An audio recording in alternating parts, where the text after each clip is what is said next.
Only Doggy strike you down. Really drives me freaking crazy. Let me finish. That is absurd. What a disgrace. Now, for crying out loud, I'm glad you came back, Doggy. Strike me down. Yes, sir. I can't hear you guys. Darn it, they took my headset off. Where is the doping deck? What's the matter with the jam? You're nuts. I love you. Strike me down. Yes, sir. A disgrace. Now, when I ask for it, I am strong and powerful.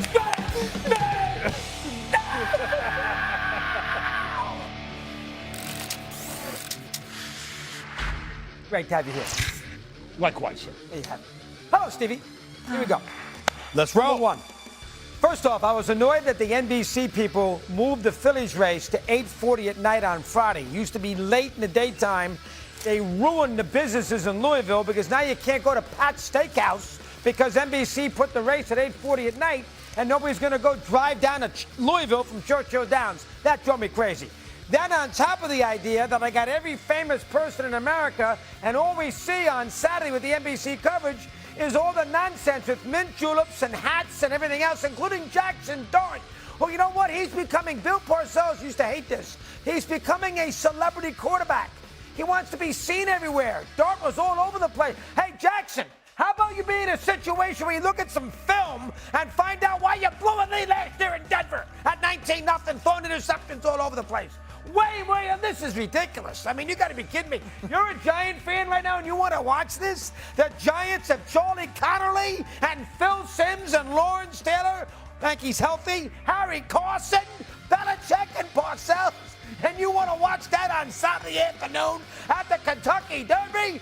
God, that's tough to watch. And I can't stand all the whooping. It's a 2-minute race. Okay, put the TV on at 5 to 7 and get out of there at 7:30. And give NBC credit for one thing. They went right to Celtics and 76ers. No pregame show. No pregame. Thank God. Boom. Tip. There we go. But gee whiz, enough of the Derby nonsense with all the pomp and circumstance. Jackson Dart jumping in there too.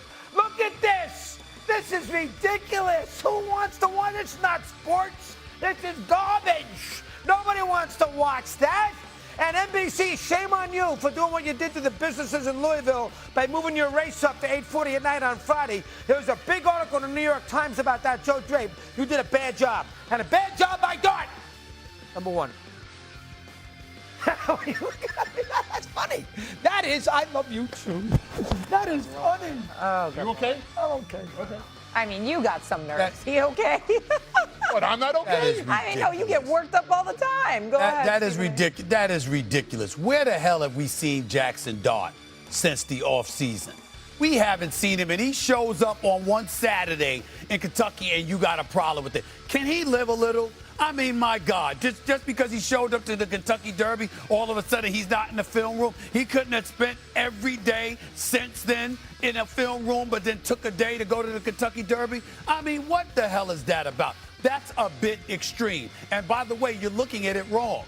Did it ever occur to you, Doggy, by putting himself in that limelight, there's more pressure on him to produce, which means he's more incentivized to step up and live up to the acclaim he's receiving. Ever think about it like that?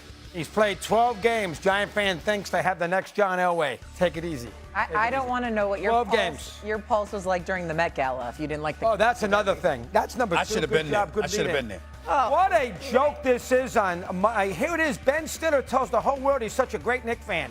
And on Monday night, they're playing the Sixers in game one of the second round of the Eastern Conference with the Knicks right now in the semifinals where they're the favorite. And I got Ben Stiller with the Knicks playing 5 feet from this, and he's sitting there at the gala.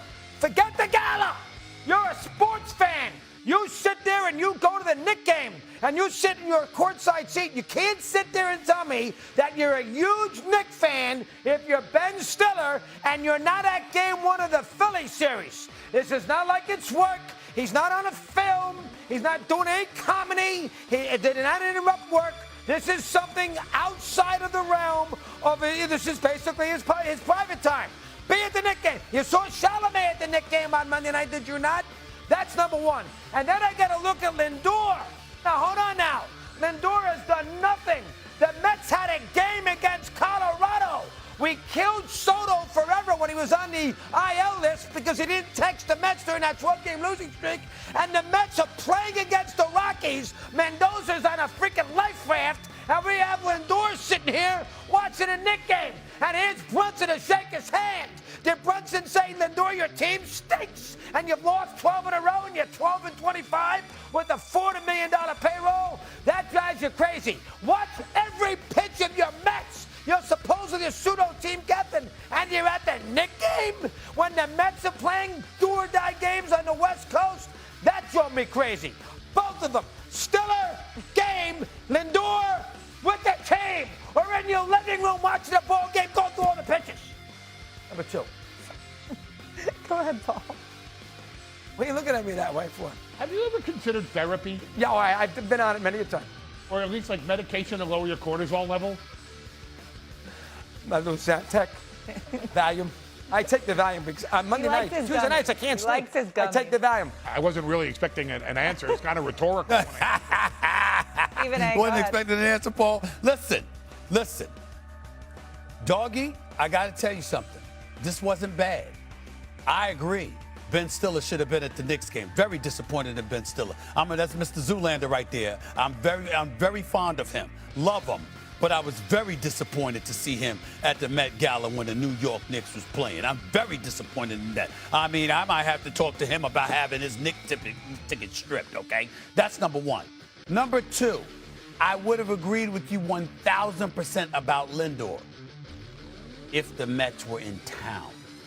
The fact that they're on the road, it's not a crime for him to be at the Knicks game. If they were playing at Citi Field, I'd have had a heart attack over that, especially as much as they stink. They're 13-22 on the season. And he's batting .226. But because he's on the IL list, while also the Mets are on the road, I'm not going to knock him for going to the Knicks. Fair answer. Fair on the road. They were in Colorado, was up against the Knicks game same time. All right, number 3. This is on me and Fat Rob in Vegas. This is a terrible, and Rapid City. This is a terrible job on my part. Terrible. And this is why scared money never wins. Steve knows about scared money. All right, this is a betting saga. Let me make this quick. Last week, Game 6, I did a parlay.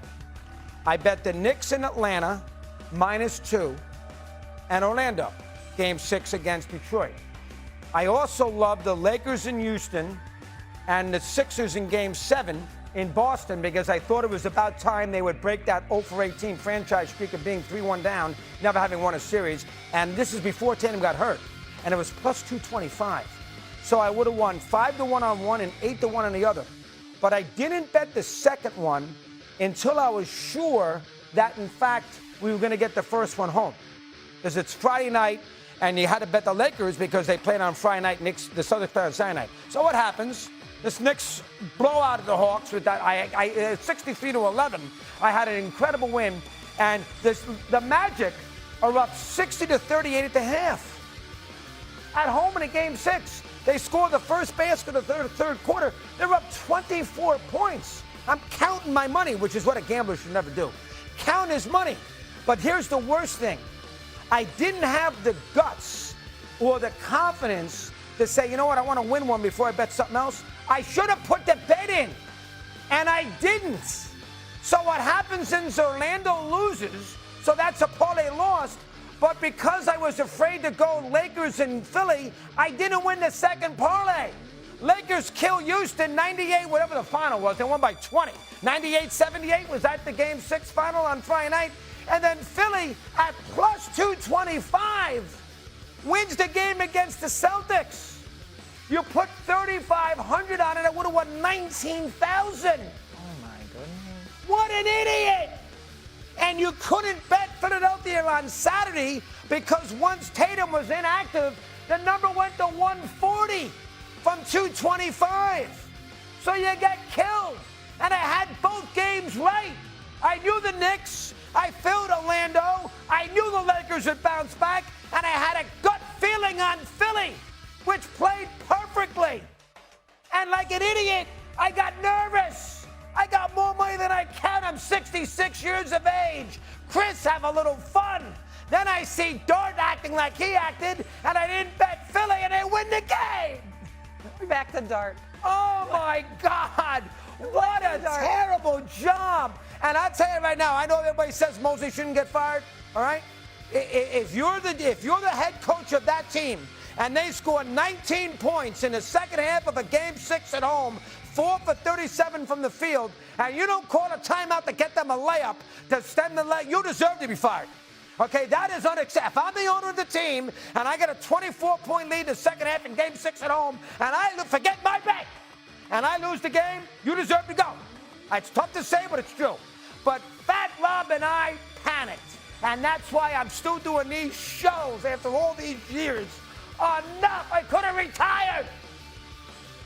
Number 3. You retire after 18,000? I don't think so. Go ahead, Paul. My turn?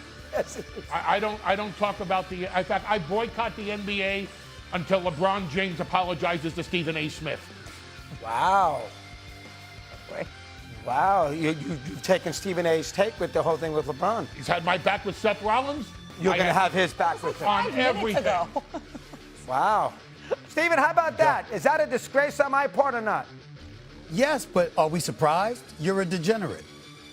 That's who you are. I mean, this is what you do. I mean, rather than just placing a bet and going away, you understand what I'm saying? You modify stuff. You're watching it closely. You start panicking. You're probably looking at, oh, I'll get to call out Fat Rob and anybody else. You do it to yourself. It's what you do. A matter of fact, I think the one thing you do better than sports is lose money gambling.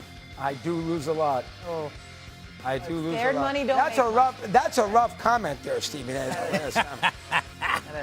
And he's got some nerve. Has he been at any Knicks games calling out Ben Stiller? He wanted to go to the Metcalf. I was going to say Come the on. same thing, Steve. I've been compromised. We all know Even? that. And not only that, I'm going sometimes. I'm going to the Lakers game this weekend. Stephen, you're a Knicks fan. Yes, I am. I want you at the Knicks games. That's right.